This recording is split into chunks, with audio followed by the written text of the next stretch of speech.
गं गणपते नमः। बोलिए सच्चिदानंद सद्गुरु साईनाथ महाराज की जय। अध्याय 2। गत अध्याय में ग्रंथकार ने अपने मौलिक ग्रंथ श्री साई सच्चरित्र में उन कारणों पर प्रकाश डाला था जिनके द्वारा उन्हें ग्रंथ रचना के कार्य को आरंभ करने की प्रेरणा मिली। अब वे ग्रंथ पठन के योग्य अधिकारियों तथा अन्य विषयों का इस अध्याय में विवेचन करते हैं। ग्रंथ लिखने का हेतु। किस प्रकार हैजा के रोग के प्रकोप को आटा पिसवाकर तथा उसको ग्राम के बाहर फेंकवाकर रोका तथा उसका उन्मूलन किया। बाबा की इस लीला का प्रथम अध्याय में वर्णन किया जा चुका है।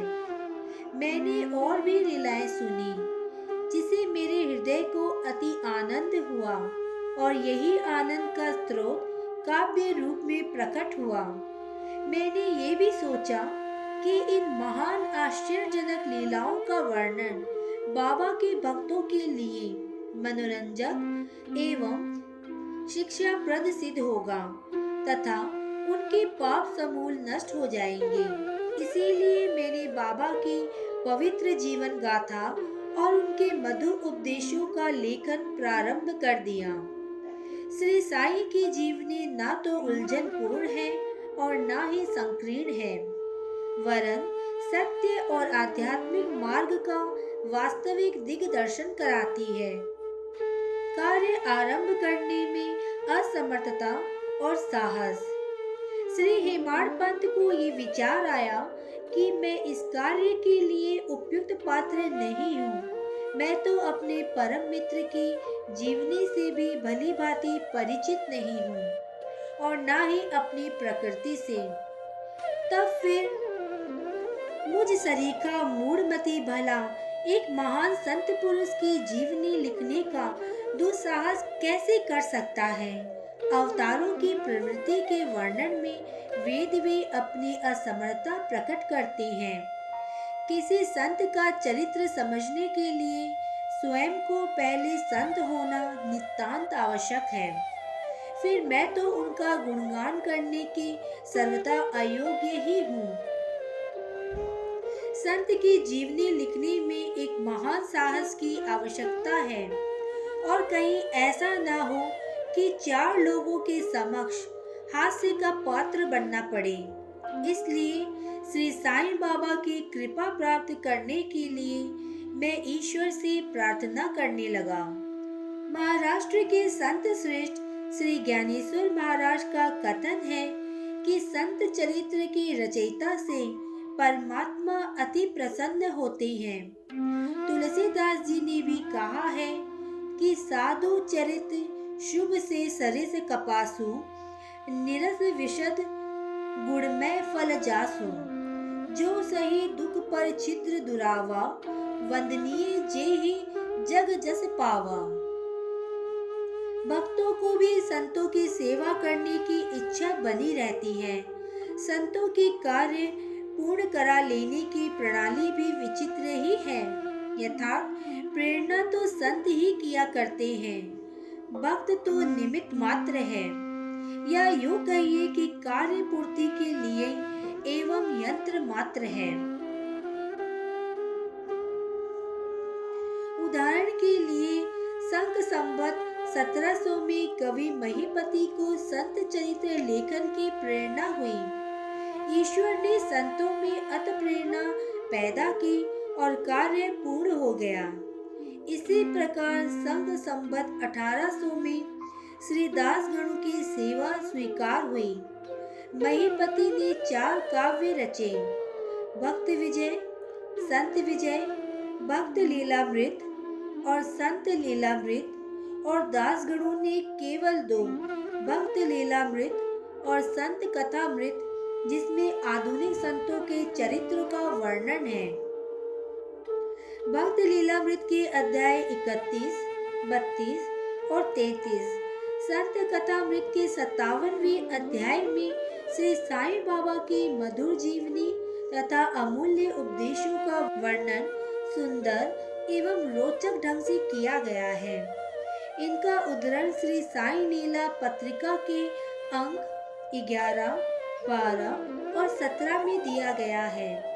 पाठकों से इनके पठन का अनुरोध है। इस प्रकार श्री साईं बाबा की अद्भुत लीलाओं का वर्णन एक बहुत सुंदर छोटी सी पुस्तिका श्री साईनाथ भजन माला में किया गया है। इसकी रचना बांद्रा की श्रीमती सावित्रीबाई रघुनाथ तेंदुलकर ने की है।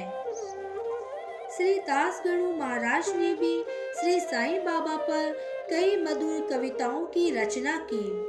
एक और भक्त अमिदास भवानी मेहता ने भी बाबा की कुछ कथाओं को गुजराती में प्रकाशित किया है। साई प्रभा नामक पत्रिका में भी कुछ लीलाएं शिरडी के दक्षिणा भिक्षा संस्थान द्वारा प्रकाशित की गई है। अब प्रश्न ये उठता है कि जब श्री साईनाथ महाराज के जीवन पर प्रकाश डालने वाला इतना साहित्य उपलब्ध है, फिर और एक ग्रंथ साई सचरित्र रचने की आवश्यकता कहाँ पैदा होती है? इसका उत्तर केवल यही है कि श्री साईं बाबा की जीवनी सागर के सदृश अगाध, विस्तृत और अथाह है। यदि उसमें गहरे गोते लगाए जाए तो ज्ञान एवं भक्ति रूपी अमूल्य रत्नों की सहज ही प्राप्ति हो सकती है, जिससे मुमुक्षुओं का बहुत लाभ होगा। श्री साईं बाबा की जीवनी, उनके दृष्टांत एवं उपदेश महान आश्चर्य से परिपूर्ण है। दुख और दुर्भाग्यग्रस्त मानवों को इनमें से शांति और सुख प्राप्त होगा तथा लोक और परलोक में श्रेयस की प्राप्ति होगी। यदि श्री साईं बाबा के उपदेशों का, जो कि वैदिक शिक्षा के समान ही मनोरंजक और शिक्षाप्रद है, ध्यान पूर्वक श्रवण एवं मनन किया जाए तो भक्तों के अपने मनोवांछित फल की प्राप्ति हो जाएगी, अर्थात ब्रह्म से अभिन्नता, अष्टांग योग की सिद्धि और समाधि आनंद आदि की प्राप्ति सरलता से हो जाएगी। ये सोचकर ही मैंने चरित्र की कथाओं को संकलित करना आरंभ कर दिया। साथ ही ये विचार भी आया कि मेरे लिए सबसे उत्तम साधन भी केवल यही है, जो भोले भाले प्राणी श्री साईं बाबा के दर्शनों से अपने नेत्र सफल करने के सौभाग्य से वंचित रहे हैं, उन्हें ये चरित्र अति आनंददायक प्रतीत होगा। अतः मैंने भी अपना अहंकार उनके श्री चरणों पर न्योछावर कर दिया। मैंने सोचा कि अब मेरा पथ अति सुगम हो गया है और बाबा मुझे इहलोक और परलोक में सुखी बना देंगे। मैं स्वयं बाबा की आज्ञा प्राप्त करने का साहस नहीं कर सकता था, अतः मैंने श्री माधवराव उपनाम श्यामा से, जो कि बाबा के अंतरंग भक्तों में से एक थे, इस हेतु प्रार्थना की। उन्होंने इस कार्य के निमित्त श्री साईं बाबा से विनम्र शब्दों में से इस प्रकार प्रार्थना की कि ये अण्णा साहेब आपकी जीवनी लिखने के लिए अति उत्सुक हैं, परंतु आप कृपया ऐसा न कहना कि मैं तो एक फकीर हूँ, मेरी जीवनी लिखने की आवश्यकता ही क्या है। आपकी केवल कृपा और अनुमति से ही ये लिख सकेंगे, अथवा आपके श्री चरणों का पुण्य प्राप्त ही इस कार्य को सफल बना देगा। आपकी अनुमति तथा आशीर्वाद के अभाव में कोई भी कार्य यशस्वी नहीं हो सकता। ये प्रार्थना सुनकर बाबा को दया आ गई। उन्होंने आश्वासन दिया और उदी देकर अपना वरद हस्त मेरे मस्तक पर रखा और कहने लगे कि इन्हीं जीवनी और दृष्टांतों को एकत्रित कर लिपिबद्ध करने दो। मैं इनकी सहायता करूंगा। मैं स्वयं ही अपनी जीवनी लिखकर भक्तों की इच्छा पूर्ण करूंगा, परंतु इनको अपना अहंकार त्याग कर मेरी उनकी शरण में आना चाहिए। जो अपने जीवन में इस प्रकार आचरण करते हैं, उसकी मैं अत्यधिक सहायता करता हूँ। मेरी जीवन कथाओं की बात तो सहज है, मैं तो इन्हें घर बैठे अनेक प्रकार से सहायता पहुँचाता हूँ। जब इनका अहंकार पूर्णतः नष्ट हो जाएगा और खोजने पर लेश मात्र भी नहीं मिलेगा, तब मैं इनके अंतःकरण में प्रकट होकर स्वयं ही अपनी जीवनी लिखूंगा। मेरे चरित्र और उपदेशों के श्रवण मात्र से ही भक्तों के हृदय में श्रद्धा जागृत होकर सरलता पूर्वक आत्मानुभूति एवं परमानंद की प्राप्ति हो जाएगी। ग्रंथ में अपने मत का प्रतिपादन और दूसरों का खंडन तथा अन्य किसी विषय के पक्ष या विपक्ष में व्यर्थ के वाद विवाद की कुचेष्टा नहीं होनी चाहिए। अर्थपूर्ण उपाधि हेमाड़ पंथ। वाद विवाद शब्द से हमको स्मरण हो आया कि मैंने पाठकों को वचन दिया कि हेमाड़ पंथ उपाधि किस प्रकार प्राप्त हुई, इसका वर्णन करूंगा। अब मैं इसका वर्णन करता हूँ। श्री काका साहेब दीक्षित व नाना साहेब चांदोरकर मेरे अति घनिष्ठ मित्रों में से थे। उन्होंने मुझसे शिरडी जाकर श्री साईं बाबा के दर्शनों लाभ उठाने का अनुरोध किया। मैंने उन्हें विचार दिया, परंतु कुछ बाधा आ जाने के कारण मेरी शिरडी यात्रा स्थगित हो गई। मेरे एक घनिष्ठ मित्र का पुत्र लोनावला में रोगग्रस्त हो गया था। उन्होंने सभी संभव आदि भौतिक और आध्यात्मिक उपचार किए, परंतु सभी प्रयत्न निष्फल हो गए और ज्वर किसी प्रकार भी कम नहीं हुआ। ये घटना देखकर मुझे विचार आया कि जब गुरु एक बालक के प्राणों की भी रक्षा करने में असमर्थ है, तो उनकी उपयोगिता ही क्या है। और जब उनमें कोई सामर्थ्य ही नहीं, तब फिर शिरडी जाने से क्या प्रयोजन। ऐसा सोचकर मैंने यात्रा स्थगित कर दी। परंतु जो होना है वह तो होकर ही रहेगा। वह इस प्रकार हुआ। प्रांताधिकारी नाना साहेब चांदोरकर बसई के दौरे पर जा रहे थे। वे ठाणा से दादर पहुंचे तथा बसई जाने वाली गाड़ी की प्रतीक्षा कर रहे थे। उसी समय बांद्रा लोकल आ पहुंची, जिसमें बैठकर वे बांद्रा पहुंचे तथा शिरडी यात्रा स्थगित करने के लिए मुझे आड़े हाथों लिया। नाना साहेब का तर्क मुझे उचित तथा सुखदायी प्रतीत हुआ। इसके फलस्वरूप मैंने उसी रात्रि शिरडी जाने का निश्चय किया और सामान बांधकर शिरडी को प्रस्थान कर दिया। मैंने सीधे दादर जाकर वहां से मनमाड की गाड़ी पकड़ने का कार्यक्रम बनाया। इस निश्चय के अनुसार मैंने दादर जाने वाली गाड़ी के डिब्बे में प्रवेश किया। गाड़ी छूटने ही वाली थी कि इतने में एक यवन मेरे डिब्बे में आया और मेरा सामान देखकर मुझसे मेरा गंतव्य स्थान पूछने लगा। मैंने अपना कार्यक्रम उसे बतला दिया। उसने मुझसे कहा कि मनमाड़ की गाड़ी दादर पर खड़ी नहीं होती, इसलिए सीधे बोरी बंदर से होकर जाओ। यदि ये साधारण सी घटना घटित न हुई होती, तो मैं अपने कार्यक्रम के अनुसार दूसरे दिन शिरडी न पहुंच सकने के कारण अनेक प्रकार की शंका कुशंकाओं से घिर जाता, परंतु ऐसा घटना न था। भाग्य ने साथ दिया और दूसरे दिन 9-10 बजे के पूर्व ही मैं शिरडी पहुंच गया। ये सन 1910 की बात है, जब प्रवासी भक्तों के ठहरने के लिए साठेवाड़ा ही एकमात्र स्थान था। तांगे से उतरने पर मैं साईं बाबा के दर्शन के लिए बड़ा ही लालायित था। उसी समय भक्त प्रवर श्री तात्या साहेब नूलकर मस्जिद से लौटे ही थे। उन्होंने बतलाया कि इस समय श्री साईं बाबा मस्जिद के मोड़ पर ही हैं। अभी केवल उनका प्रारंभिक दर्शन ही कर लो, फिर स्नान आदि से निवृत्त होने के पश्चात सुविधा से भेंट करने जाना। ये सुनते ही मैं दौड़ कर गया और बाबा की चरण वंदना की। मेरी प्रसन्नता का पारावार न रहा। मुझे क्या नहीं मिल गया था।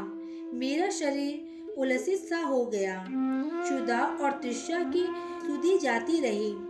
जिस क्षण से उनके भाव विनाशक चरणों का स्पर्श प्राप्त हुआ, मेरे जीवन में एक नूतन आनंद प्रवाह बहने लगा।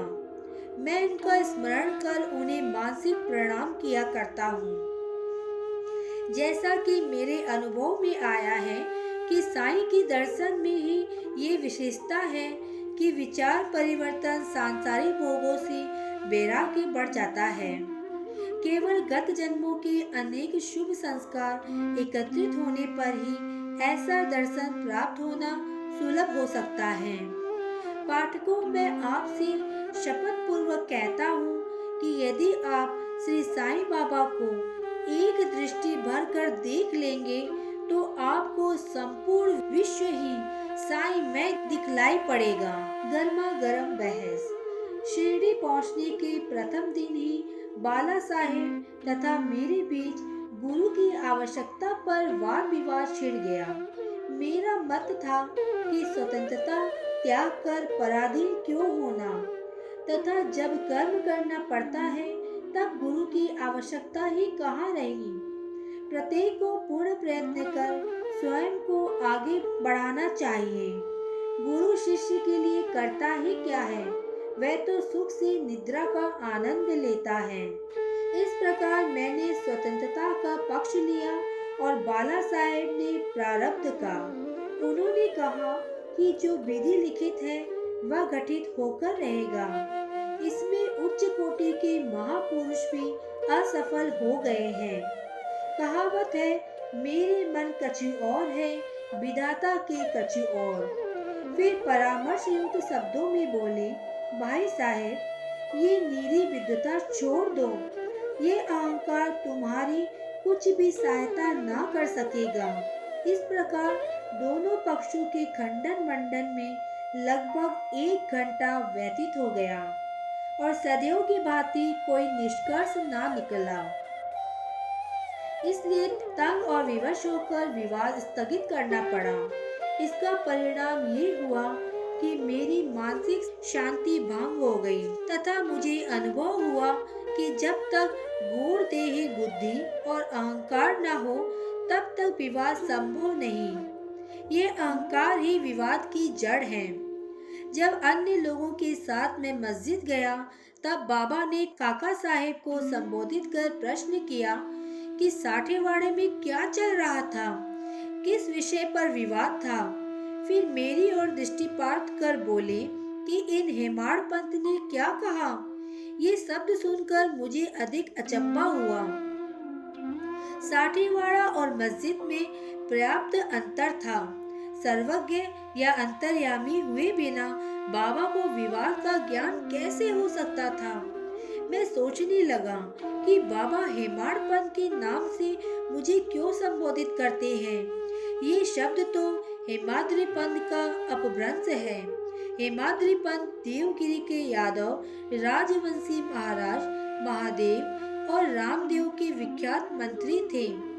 वह उच्च कोटि के विद्वान, उत्तम प्रकृति और चतुर्वर्ग चिंतामणि और राज प्रशसिक जैसे उत्तम काव्यों के रचयिता थे। उन्होंने ही हिसाब किताब रखने की नवीन प्रणाली का आविष्कार किया था और वही खाते की पद्धति को जन्म दिया था और कहा कि मैं इसके विपरीत एक अज्ञानी, मूर्ख, मंदमती हूँ। अतः मेरी समझ में ये न आ सका कि मुझे इस विशेष उपाधि से विभूषित करने का क्या तात्पर्य है। गहन विचार करने पर मैं इस निष्कर्ष पर पहुंचा कि कहीं मेरे अहंकार को चूर्ण करने के लिए ही तो बाबा ने इस अस्त्र का प्रयोग नहीं किया है, ताकि मैं भविष्य में सदैव के लिए निर्भिमानी एवं विनम्र हो जाऊं। अथवा कहीं ये मेरे वाक चातुर्य के उपलक्ष्य में मेरी प्रशंसा तो नहीं है।